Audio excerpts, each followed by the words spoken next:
Dans le cadre de quelques nuances d'auteur de polar, je vais m'entretenir dans quelques instants avec Michel Viaud, historien de la bande dessinée, rédacteur en chef et directeur de collection, enseignant et scénariste québécois originaire de Montréal.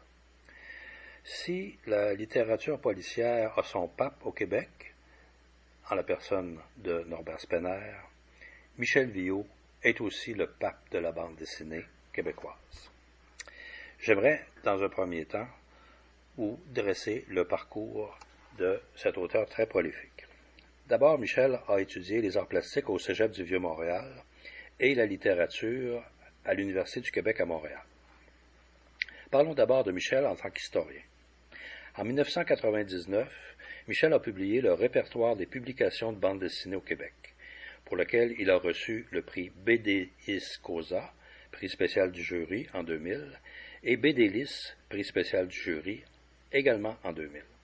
Cet ouvrage recense de manière exhaustive toutes les publications de bande dessinée au Québec, incluant les fanzines, les albums auto-édités et les traductions. De 1999 à 2009, Michel collabore au fanzine Zigzag, dans lequel il publie la chronique Le Pendule de Viaud de 1999 à 2004. Et il collabore également au site BD Québec de 1999 à 2009. Il a publié alors plusieurs biographies d'auteurs, des articles sur des personnages et sur l'histoire de la bande dessinée québécoise. Et il a également animé un fil de presse sur le forum du site. En 2001, Michel dirige, en collaboration avec le spécialiste de la bande dessinée canadienne John Bell, un site consacré à l'histoire de la bande dessinée québécoise et canadienne-anglaise pour Bibliothèque et Archives Canada. Ce site s'intitule « Au-delà de l'humour, l'histoire de la bande dessinée au Canada anglais et au Québec ». De 2003 à 2008, il entame une histoire de la bande dessinée publiée au Québec dans la revue mensuelle du numéro 45 au numéro 109. Et il a également publié sur ce sujet dans les périodiques Formule, Québec français, Trip et tout connaître. En 2013, en collaboration avec Jean-Dominique Leduc, il rédige Les Anécros, qui sont publiés chez Québec Amérique. En 2014, Michel publie le premier tome de BDQ Histoire de la bande dessinée au Québec, qui sera réédité par la suite en 2 tomes dans une version considérablement augmentée chez Station T en 2021 et 2022. En 2016, Michel rédige les textes de quelques expositions portant sur la bande dessinée québécoise, dont 25 moments importants de la BD québécoise, une exposition itinérante présentée en France, en Tunisie, au Vietnam, aux États-Unis, au Japon, en Algérie, à Cuba, en Belgique, en Ontario et bien sûr au Québec. De 2016 à 2018, Michel est commissaire de l'exposition Les Fanzines, un espace de liberté présentée conjointement avec l'exposition BDQ, l'art de la bande dessinée québécoise, au Musée québécois de culture populaire de Trois-Rivières. De 2004 à 2022, Michel Viaud participe à quelques ouvrages collectifs. BD Guide, encyclopédie de la bande dessinée internationale, sous la direction de Claude Moliterny, Atlas littéraire du Québec, sous la direction de Pierre Hébert, Bernard Andrès et Alex Gagnon, et Dictionnaire historique des gens du livre au Québec, sous la direction de José Vincent et Marie-Pierre Luneau. En 2019, Michel collabore à BDQ, moment fort du 9e art québécois, présenté au Musée de la civilisation de Québec. Parlons maintenant de Michel en tant que rédacteur en chef et directeur de collection. De 2001 à 2004, Michel succède à Alain Meunier et devient rédacteur en chef de la revue Safarir. Il anime alors le supplément SAF BD. Au cours de cette période paraissent les séries, dont Les Nombris de Delaf et Dubuc, Les Contes d'Outre-Tombe de Jacques Lamontagne et l'Encyclopédie de Quessé de Rosebeef et Denis Rodier.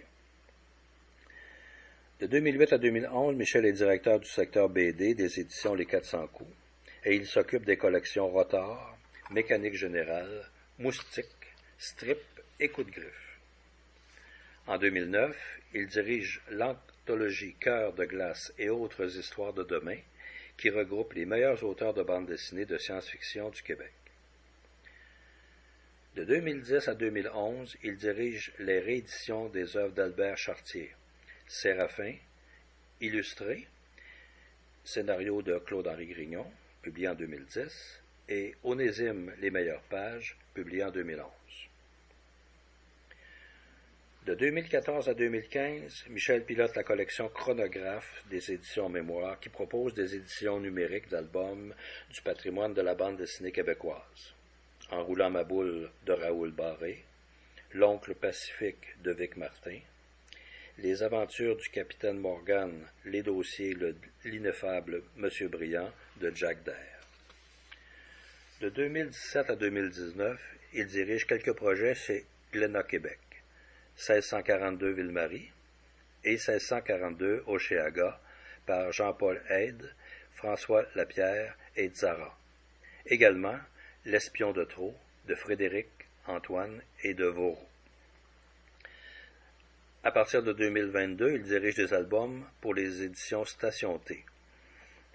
Mentionnons Baptiste le Clochard d'André-Philippe Côté, une anthologie des meilleures bandes dessinées publiées dans le Journal Le Soleil de Québec.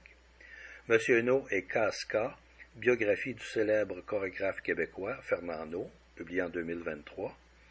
Et Noir Obscur, un recueil de micro-nouvelles en bande dessinée de Ghislain Duguay et Sébastien Duguay, publié en 2024. Michel a aussi été enseignant. Il a enseigné l'écriture humoristique pour l'imprimer à l'École nationale de l'humour.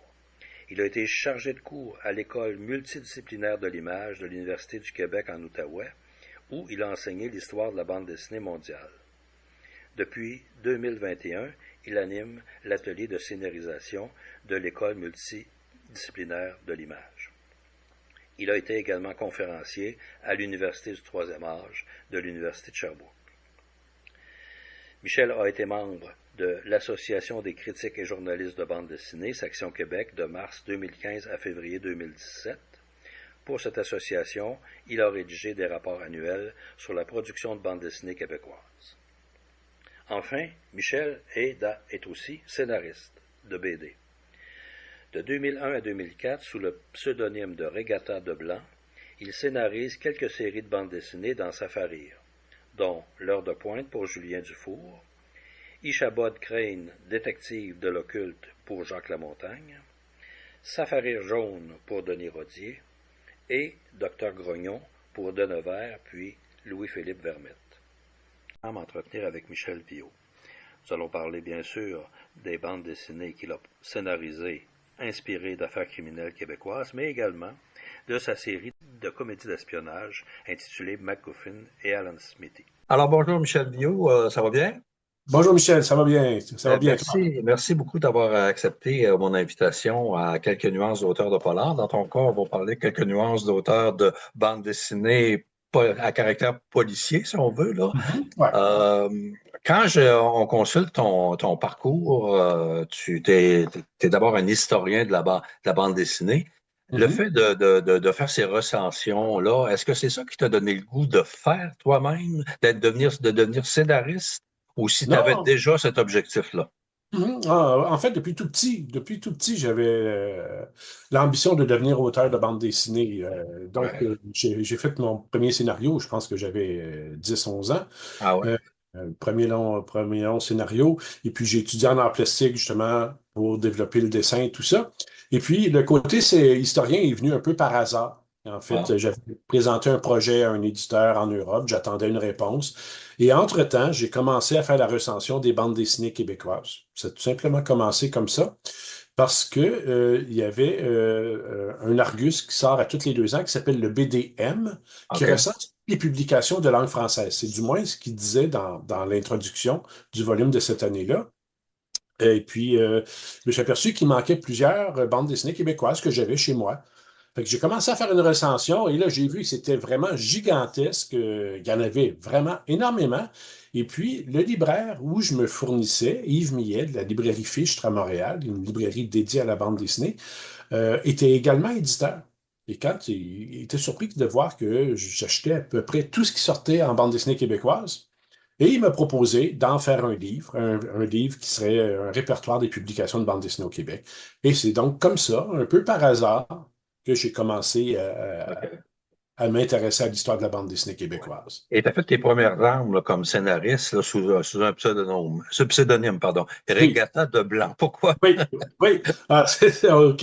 Là, ça va être horrible, surtout si je le chante. Ça vient d'une. Bon, j'étais rédacteur en chef de Safari, Oui. hein, puis bon, j'écrivais parfois des textes, mais je voulais aussi ne pas montrer, bon, voilà, c'est le rédacteur en chef, il en profite pour passer ses histoires. Alors, j'ai pris un scénario, un pseudonyme, qui était Régateur de Blanc. C'est un jeu de mots, un gag qui vient du disque du groupe The Police. OK. L'album s'intitule Régateur de Blanc, justement, et il y a une pièce éponyme dans lequel Sting fait des vocalises où il fait Vio, Vio, Vio. Ah oui, quand même. Tout simplement. Donc, un de mes amis m'a dit Hey, il chante ton nom. Fait que c'est devenu le gag. J'ai pris Régateur de Blanc comme pseudonyme. Puis c'est là que tu as fait tes bandes dessinées, c'était d'abord dans Safari, hein? Oh oui, c'était les premières bandes dessinées publiées. C'était dans Safari, à part le journal syndical pour lequel Ouais, ouais. l'établissement où je travaillais autrefois. Mes premiers scénarios, ça a été dans Safari. Oui. Bon, si on parle de tes bandes dessinées d'abord comme telles, là, Mhm. je commencerai peut-être par ceux qui sont des histoires d'espionnage, là, parce Oui, que oui. c'est un sous-genre de polar, hein, Oui, dans le fond, oui, oui, parce qu'il d'une y a une certaine enquête quand manière. même. Oui, Il y a il une y a un enquête quand crime, même. il y a une enquête. C'est une série qui s'appelle MacGuffin et Alan Smithy. Mhm. On se croirait un peu dans Chapeau melon et bottes de cuir, mais C'est une inspiration. C'est une ouais, inspiration parce que, en fait, l'idée de cette série-là que je réalise avec Ghislain Duguay au dessin, ouais, l'idée de cette série-là, c'était qu'on arrivait au 50e anniversaire de l'Expo de Montréal.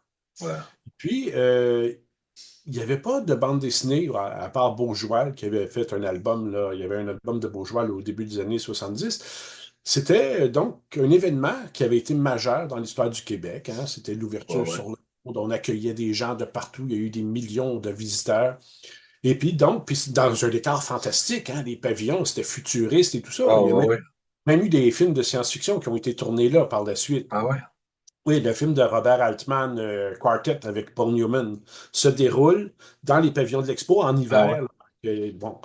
Fait que je me disais, c'est un décor fantastique et il n'y a pas il y a pas de bande dessinée et on arrive au 50e anniversaire de cet événement-là. Et dans les années 60, ce qui était à la mode, c'était les espions. Hein. Ouais. Bon, on avait James Bond au cinéma, on avait Flint avec James Coburn, on avait Matt Helm avec Dean Martin, on avait à la télévision Mission Impossible, on avait Chapeau melon et bottes de cuir, les agents très spéciaux, ça Ah, ouais, prenait c'est vrai, peur. effectivement. Donc, ça foisonnait, là. C'était la guerre froide, fait qu'il y avait plein d'histoires d'espions à cette époque-là. Donc, pour moi, c'était évident si on fait une série qui se passe dans les années 60, ça prend des espions. Et j'avais deux noms qui me trottaient dans la tête depuis longtemps, deux noms que, associés à rien, mais je me disais c'est un bon duo, MacGuffin et Alan Smithy. C'est deux noms qui viennent du cinéma. OK.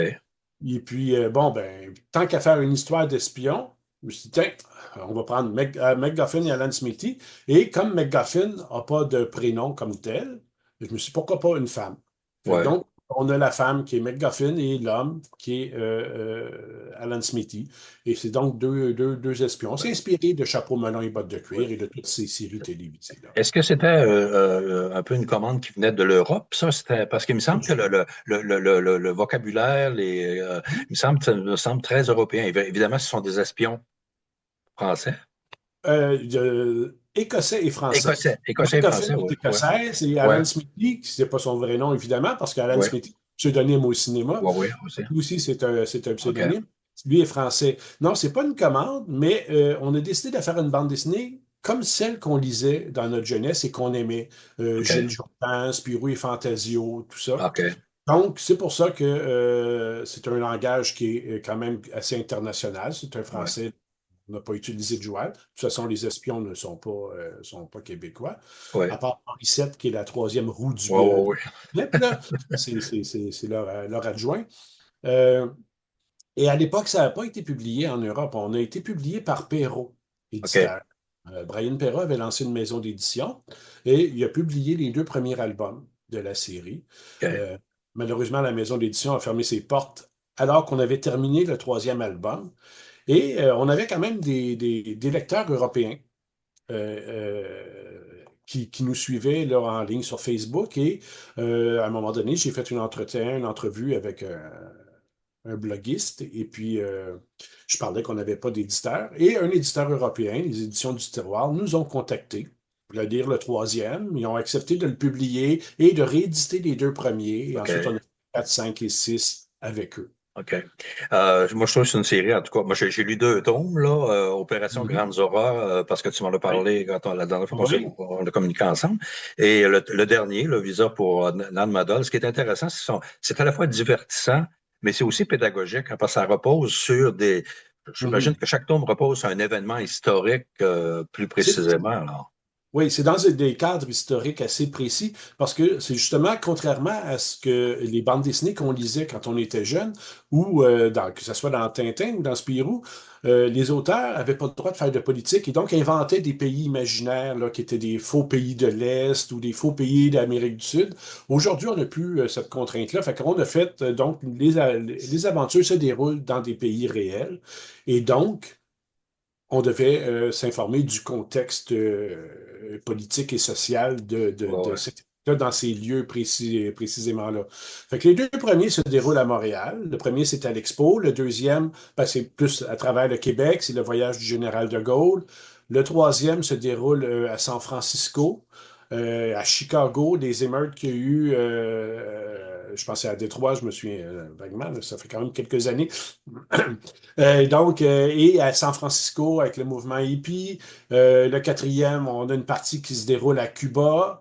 Le cinquième, lui, se déroule à Londres. C'est l'époque du Swinging London avec les groupes émergents, le cinéma qui montait et tout ça. Donc, on est dans des contextes là, historiques précis. Donc, on s'amuse à mettre Ouais. des petits détails vrais, Il y là. a, il y a Morissette qui est un peu le gaffeur dans tout ça. Là, moi, je trouve ça intéressant parce qu'il y a des scènes où il est en filigrane. Là, il y a l'histoire qui se déroule en avant-plan. Qu'en Mhm. arrière-plan, lui qui est poigné, soit avec des écureuils ou avec. Oui, oui, c'est ça. C'est l'élément comique du duo. En fait, les 2 personnages principaux sont égaux. On ne voulait pas faire une bande dessinée sexiste avec la fille nounouche puis le gars Ouais, qui ouais, connaît tout ou ouais, le contraire, là, comme on voit souvent. Fait que les 2 personnages sont égaux, ils se tirent la pipe ouais, mutuellement. tout à fait. Et l'élément comique, le gaffeur, c'est Morissette, qui n'était pas prévu à l'origine dans l'histoire. OK, Tout simplement, dans le premier tome, c'était l'agent local qui devait leur indiquer la mission, tout OK. simplement. Et finalement, ben, il est resté. Et puis là, ben, c'est un élément là, important de la série. Et Ouais, c'est, comme je dis, la troisième roue de la bicyclette. ouais, ouais. Et pour plusieurs, c'est pratiquement le personnage favori. Parce Ouais, ouais. qu'il il est humain, mais à quelque part, il y a beaucoup de résolution des intrigues qui passent par lui. Ouais, ouais, tout à fait. Malgré lui. Malgré lui, c'est ça. Puis il y a cette expression-là là, de Smitey, là, purée, là, ça Oui, c'est. oui, purée, C'est. puis, Ouais, oui, c'est. Ouais, oui, c'est. oui. Ouais, C'est ça. c'est. Ouais. Ils ont chacun, là, McGuffin, c'est Dame, Damit, puis Ouais, ouais, Smithy, ouais. c'est purée. Ouais, ils ont Ouais, chacun leur chose. Il y a des gags comme ça qui reviennent, des petites phrases.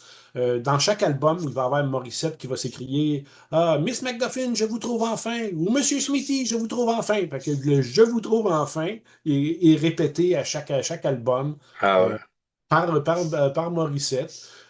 Smithy se fait assommer dans chaque album, comme Ouais.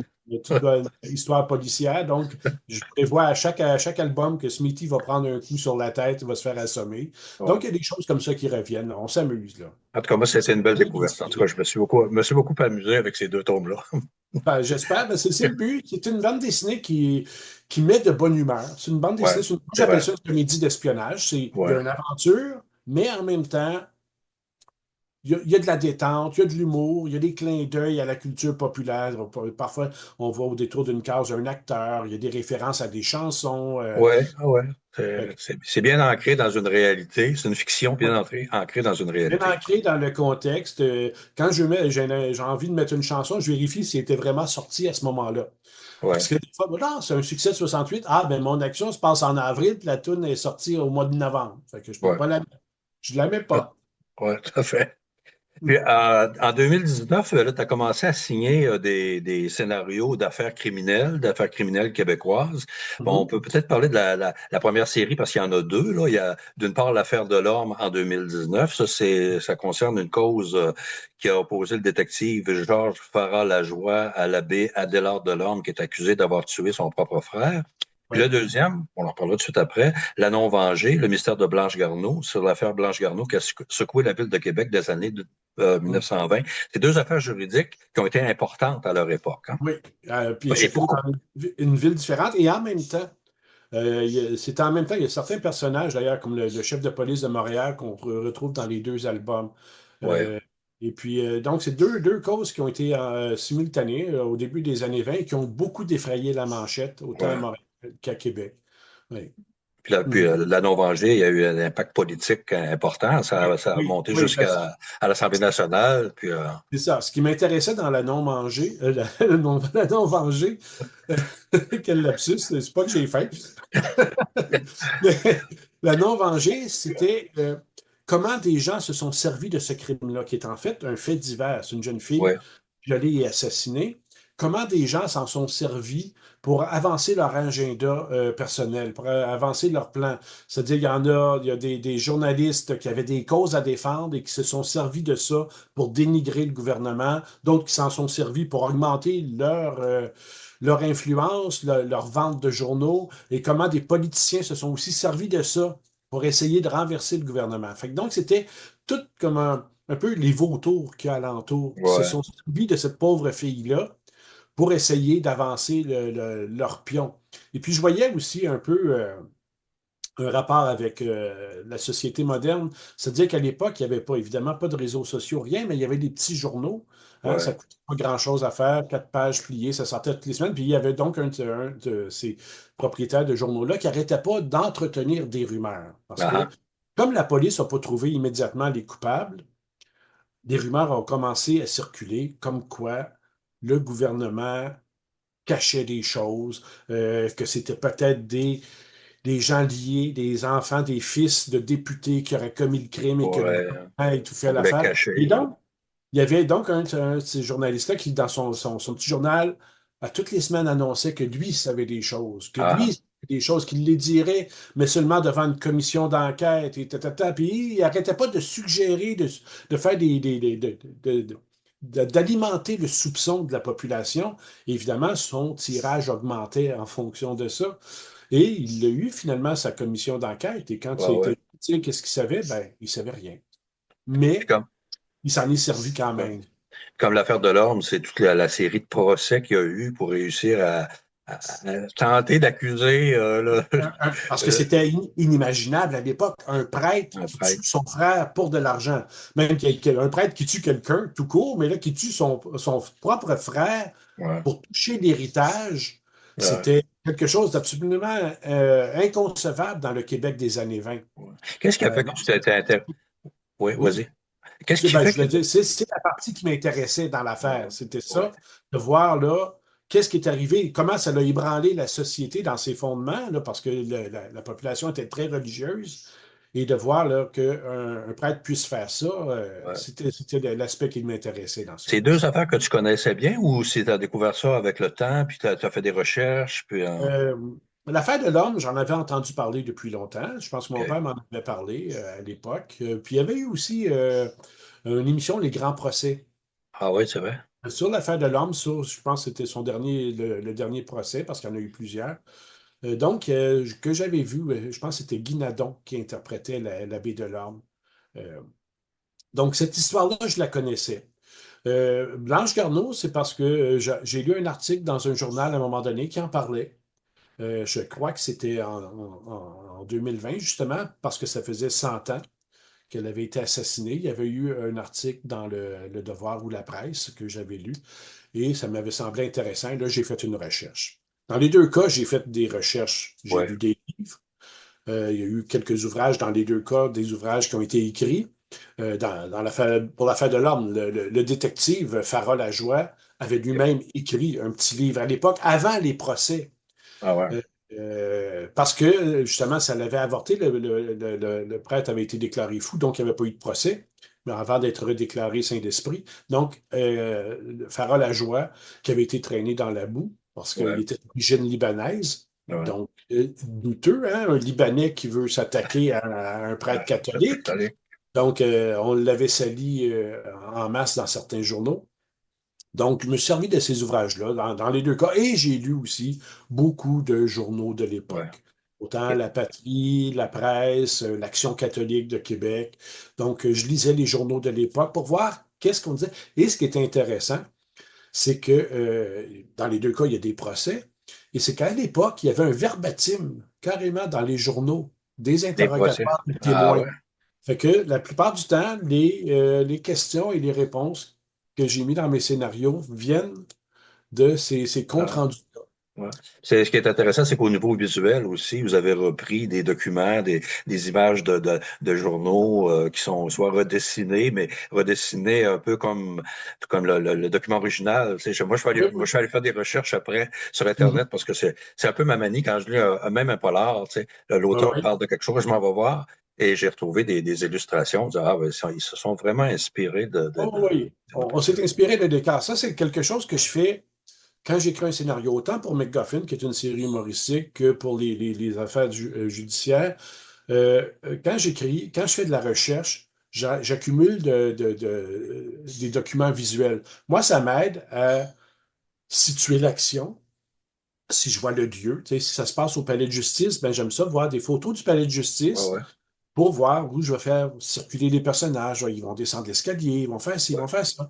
Donc, moi, ça m'aide à concevoir mon histoire. Et tant qu'à avoir accumulé cette information-là, je la transfère au dessinateur aussi. Ouais. OK. Souvent, dans mes scénarios, je vais écrire mon case 1, la scène se passe au palais de justice, dans le hall. Voir photo. Et là, OK. il peut OK. voir les photos que je lui ai OK. envoyées de cette. Hmm. OK. Alors, l'affaire de l'homme, ça, c'est paru en 2019. La non-vengée, c'est paru en 2024. Tu as aussi, tu t'es intéressé aussi à des criminels célèbres. Alors, il y a Mhm. deux bandes dessinées qui ont été publiées. En Ce sont plus 2020, des portraits. Blas, pardon? Hmm. Ce De- sont de- plus des portraits de criminels, c'est ouais, ça. des portraits de Il y en a deux que criminels, c'est ouais. des affaires, puis d'autres, c'est plus des portraits. Ouais. Alors, Blas, le chat sur un toit brûlant, ça s'est paru en 2020. Et en Mhm. 2023, Havana Connection. Moi, j'ai découvert par Havana Connection, que j'ai trouvé extraordinaire comme ouvrage, là. Euh, Havana Connection, ça traite de Lucien Rivard, qui est lors de la Révolution cubaine.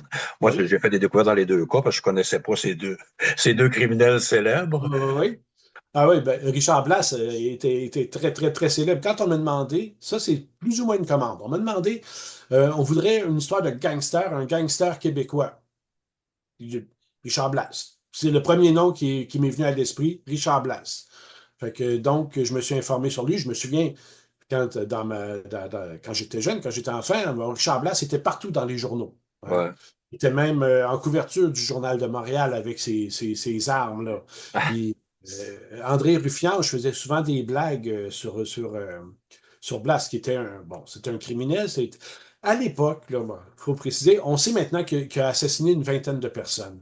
Mais à Ouais. l'époque, il n'a jamais été accusé de crime. C'était juste un voleur de banque qui réussissait à s'échapper de prison. Il s'est OK. évadé 3 fois de prison. Donc, les gens avaient un peu de sympathie pour lui. Quand il faisait un vol de banque, là, les gens levaient les mains en l'air et ils leur disaient, écoutez, là, on n'est pas dans un western, là, baisser les mains là, puis donner l'argent. Là, on n'est pas dans un film. Donc, les gens avaient de la sympathie pour lui jusque vers la fin où là, il a assassiné plein de monde dans un bar d'une façon horrible et il a été abattu par la police. Donc, Blas avait un côté sympathique pour ça, parce qu'on ne savait pas exactement tout ce qu'il avait fait. Et puis, André Ruffiange, qui était un chroniqueur humoristique du Journal de Montréal, arrêtait pas de faire des blagues sur lui. Il faisait des blagues sur sa belle-mère. Là, des fois, il disait, bon, Richard, si tu n'as rien à faire en fin de semaine, tu ne veux pas venir t'occuper de ma belle-mère. Bon, c'était des blagues. Vraiment, on ne le prenait pas au sérieux. Mais alors que c'était un psychopathe de la pire espèce, là. Fait que, Il y avait un frère qui était criminel aussi, hein, Richard Blas? oui, il y avait un frère criminel qui, lui, est mort dans un attentat. Là. Je pense que c'est Ouais. un appareil vidéo qui a explosé. Et puis, il y avait un autre frère qui, lui, était pyromane. Ouais. Parce que j'ai lu dernièrement la biographie de Yves Apage Trudeau, là. Et OK? dans la biographie, on parle entre autres de Richard Blass, là, Ah, deux, trois paragraphes, et on mentionne entre autres son frère qui était aussi, c'est Michel, si je me souviens ouais, bien. Michel Blass, ouais. Ça. Et l'autre criminel sur lequel tu t'es intéressé, c'est Lucien Rivard. Ça, Oui. je pense qu'il n'y a pas beaucoup de monde qui savait, qui connaissait cette histoire-là à Cuba, hein. Pas vraiment, non. Effectivement, Lucien Rivard était surtout célèbre par la suite. La partie qui n'est pas dans l'album, nous, on s'est Ouais. concentré sur ses années à Cuba, parce que déjà, c'est assez intéressant de voir un Québécois qui est propriétaire de casino à La Havane en Mhm. pleine révolution cubaine. C'était déjà quelque chose. Mais Rivard s'est fait surtout connaître par la suite quand il s'est évadé de la prison de Bordeaux.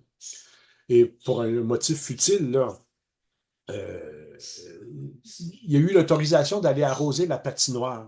Mais on était au mois d'avril, tout fondait, mais il y a eu l'autorisation et c'est avec les boyaux d'arrosage qu'il s'est évadé en passant Ben par oui. dessus. Bon, on a su plus tard, beaucoup plus tard, que c'était faux. Il y avait tout simplement corrompu les gardiens. Ouais, ouais. Mais l'édition officielle qu'il y avait à l'époque, c'était qu'il y avait eu l'autorisation d'aller arroser la patinoire et il s'était servi des boyaux d'arrosage pour passer par-dessus le mur. Et Rivard a envoyé ensuite le lendemain une lettre au directeur de prison pour s'excuser des ennuis qu'il lui causait.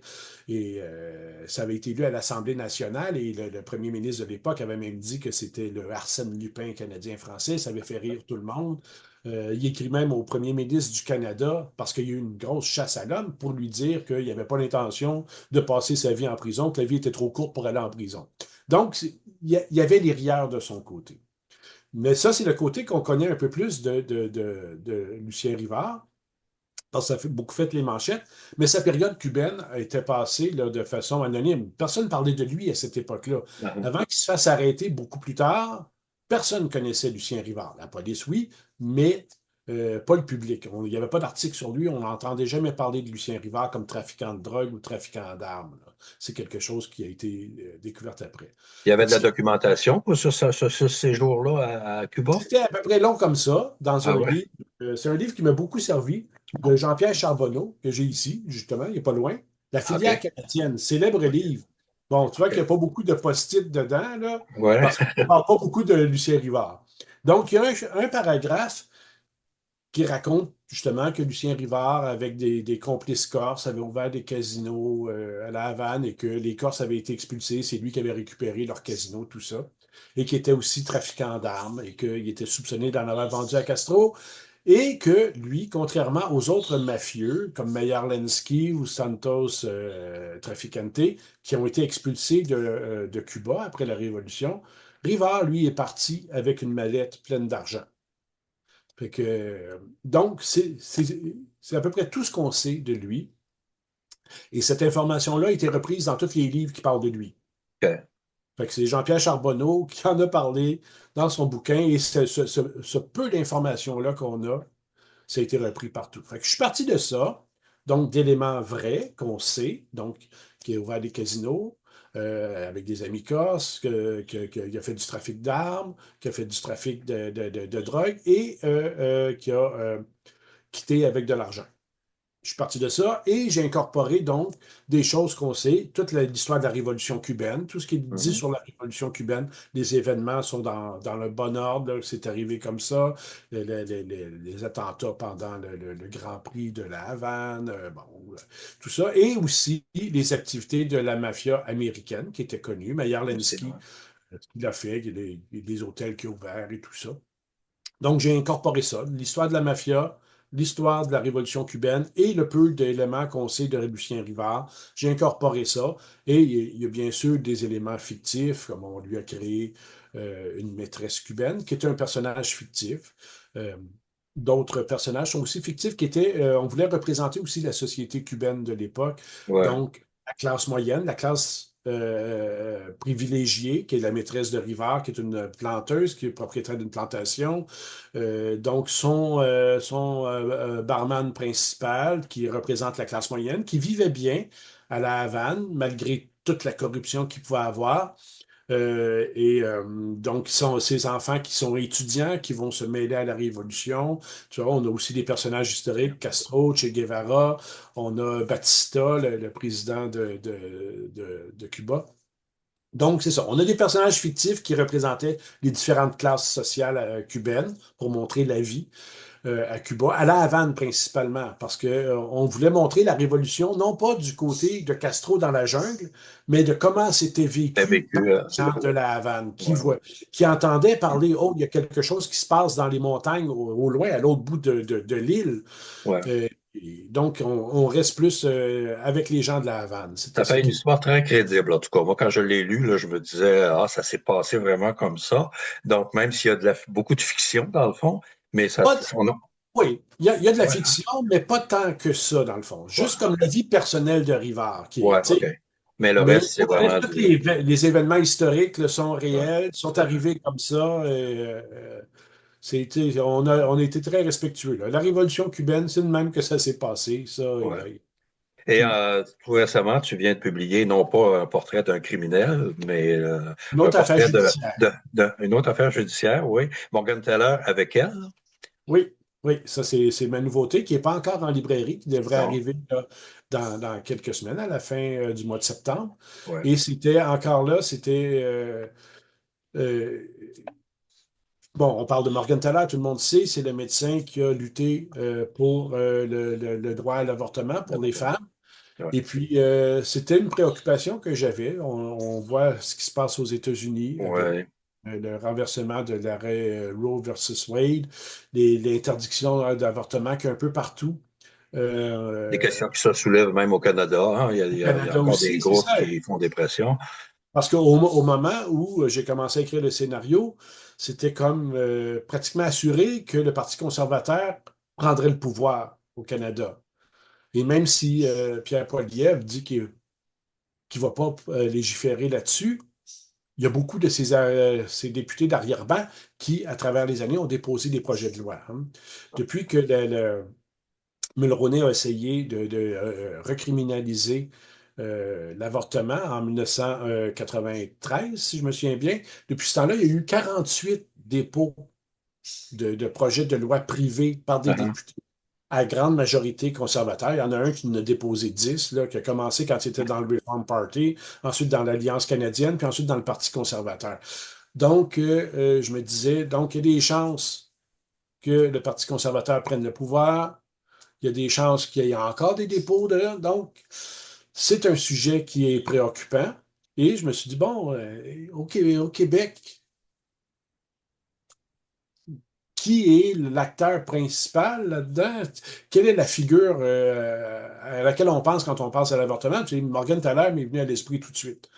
Et donc, j'ai proposé. Et là, en faisant la recherche sur Morgan Thaler, je me suis bien aperçu que Morgan Thaler n'était pas tout seul dans ce combat-là. Uh-huh. C'est pour ça que le titre, c'est Morgan Thaler avec Avec elle. elle.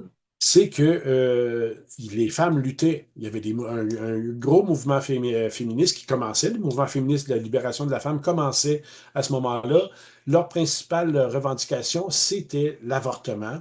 Ensuite, par la suite, d'autres revendications sont apparues, l'égalité salariale, l'équité salariale, les garderies et tout ça. Mais au début, c'était vraiment l'avortement. Et Morgan Taylor, s'il n'y avait pas eu le mouvement féministe derrière lui, aurait croupi en prison et c'est tout.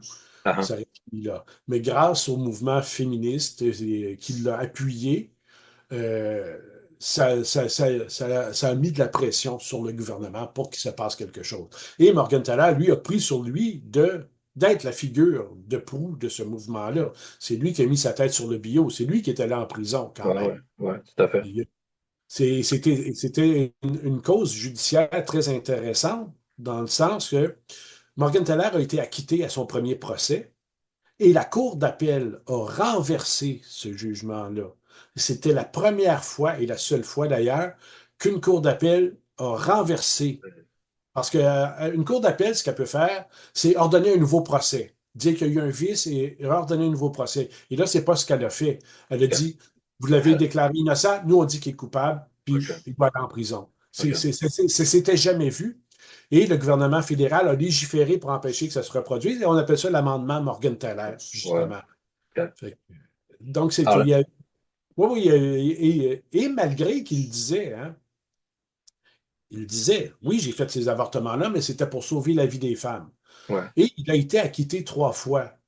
Malgré ce que le juge disait, vous devez regarder ce que la loi dit. L'avortement est illégal. Peu importe ce que monsieur ou que le docteur dit, regardez la loi et vous devez baser votre jugement sur la loi. Il leur disait clairement, il est coupable. Ils l'ont déclaré innocent pareil à chaque fois. Alors, Fait j'ai que- bien hâte de lire ça. Le temps file. ah, Je voudrais oui. qu'on continue assez rapidement Mhm, sur la place du polar dans la bande dessinée. Il nous reste que 4-5 minutes, là. mhm. Que- que- Comment tu vois la place des polars dans la bande dessinée? Parce qu'il y en a quand même une bonne quantité, hein. Il y en a beaucoup. Tu vois même la maison d'édition Dupuis, qui avait une collection de romans graphiques assez prestigieuse qui s'appelait Air Libre, Ouais. qui vient de lancer Air Noir, qui est une collection Ah, justement pour des adaptations et des bandes dessinées originales là, de policières. bien. Donc, il y en a beaucoup, il y en a de très bonne qualité, il y en a de plus en plus. Il n'y en a pas beaucoup au Québec, malheureusement, parce que moi, j'aime Ouais. ça. J'aime bien Ouais. lire les récits policiers. Euh, mais il y en a beaucoup. C'est un genre qui est très populaire en bande dessinée là, en Europe. Et aux Ouais, ouais. États-Unis aussi, il y en a aussi aux États-Unis. Là. Sur Facebook, en tout cas, tu nous alimentes chaque matin avec une page, une couverture de Oui, première d'une bande dessinée. Il y en a 1266 publications ce matin. oui, Et oui. ça veut dire que ça fait 3 ans et demi que que Ah, tu mais as publié. j'ai arrêté pendant un bout de temps. Ça a OK. commencé, ça, c'est juste pour m'amuser. Ça a commencé. Tu sais, il y a des défis qui sont lancés sur Facebook. Des fois, là, je défie, machin, de mettre 20 couvertures de. Bon. Et ça a commencé, quelqu'un m'a défié de mettre 20 couvertures, mais je me suis aperçu que 20, c'était pas assez. Fait que j'ai continué. Puis c'était pendant le confinement, pendant la pandémie. Fait que donc, à un moment donné, c'était ça, une BD, bon, une BD à lire pendant le confinement. Et puis, j'ai arrêté après 2 ans. Et puis, j'ai repris, tout simplement pour le plaisir, parce que j'avais d'autres bandes dessinées. Et ça me permet de mettre des bandes dessinées que j'aime, Ouais. que j'ai appréciées pour différentes raisons. En fait, c'est des BD que je suis content d'avoir pour différentes raisons. Il y en a qui sont très, très, très mauvaises, mais je suis content de les avoir Ça va pareil. pas. C'est pour ça que je les mets. Donc, il y a des choses que, bon, c'est juste, puis c'est pour alimenter la discussion. Si les gens veulent en parler, moi, je fais pas de critique. Je mets une bande dessinée que je suis content d'avoir, et si les gens veulent en parler, il y en a qui viennent, bon, puis il y en a qui découvrent des choses, puis qui vont aller se On les en voit procurer. d'ailleurs quelques-unes derrière toi. Ouais, oui, ça. Moi, derrière moi, c'est ma collection de polars. Ça fait qu'on a chacun nos collections. Oui, Alors, je te remercie beaucoup, Michel, pour cet entretien. C'est un auteur à découvrir si vous ne le connaissez pas. Alors, vous avez vu passer tout au long de l'entrevue les couvertures de première de ce qu'on a parlé. Alors, merci. Et à une prochaine fois, on se rencontrera sûrement dans un salon du livre. Terminant, j'aimerais vous parler d'un ouvrage que j'ai consulté au cours des derniers mois qui s'intitule Tintin au pays du polar. C'est un essai qui a été produit par Bob Garcia. C'était publié en 2005. Bob Garcia nous montre que les aventures de Tintin appartiennent à l'univers du polar, avec toutes ses sensibilités, depuis le roman d'énigmes jusqu'au roman noir, en passant par l'enquête de police classique. D'ailleurs, Michel Viau m'avait suggéré de relire L'île Noire dans les aventures de Tintin, une BD que j'avais lue lorsque j'étais très jeune, mais en la relisant avec un regard davantage tourné vers le polar, je me suis rendu compte qu'effectivement, L'île Noire, c'est un véritable polar avec un crime. Ici, il s'agit de fraudeurs, de producteurs, de gens qui produisent de la fausse monnaie. Donc, il y a des criminels, il y a un enquêteur, il y a un enquêteur qui est Tintin, il y a une enquête qui se déroule avec les Dupont qui viennent interférer en cours de route. Et à la fin, il y a un résultat, c'est que les fraudeurs sont arrêtés. Alors, c'est un véritable polar. Je voudrais aussi vous partager avec vous certains coups de cœur que j'ai eus à la lecture de BD qui sont à caractère policier. La première BD s'intitule Barcelona, Arme Noire. C'est de Pelliggero, Torrens, Pardo, Lapierre et Jacopi, donc un groupe qui a produit cette BD qui est publiée en 2024, pardon. Alors, ça se résume comment? C'est alors que Barcelone étouffe dans l'étau de la dictature franquiste, un industriel en vue, mais aussi roi de la pègre barcelonaise, maître de la drogue, de la prostitution. Alors, on suit ce personnage-là à Barcelone. J'ai bien aimé également la transformation du roman Surface d'Olivier Norek en bande dessinée. C'est paru chez Michel Lafon en 2019. Je pourrais vous mentionner également Babylone Berlin, qui est adapté des romans de Volker Kostner. Babylone Berlin, qui a été publié en 2019 chez Glénat. J'ai beaucoup aimé également Gauloise de Serio et Igor, un tueur à gages napolitain qui fait son boulot sans aucun état d'âme, enveloppé de la fumée d'une Gauloise. Un boxeur raté né en Sardaigne, coureur de jupons, visage abîmé et la gâchette facile, toujours au service du mal. C'est publié en 2022 chez Futuropolis. Également, Quelque chose de froid de Philippe Belaise, publié chez Glénat en 2024. C'est un polar sanglant, à l'ambiance sombre et crépusculaire à l'époque de la fin de la Prohibition, qui nous précipite dans le milieu impitoyable de la mafia et qui s'inspire des caractéristiques des films noirs. Enfin, Une erreur de parcours de Denis Robert et Frank Biancarelli, publié chez Dargaud en 2019. C'est un polar judiciaire, 2 histoires de meurtre mises au jour en parallèle, dont une inspirée d'une affaire célèbre en France, inconnue au Québec, impliquant une criminelle française, Simone Weber, condamnée en 1991 à une peine de 20 ans de réclusion pour le meurtre de son ancien amant. Vous pouvez consulter mes avis de lecture sur mon blog littéraire si vous voulez en apprendre davantage. Alors, merci beaucoup et à la prochaine.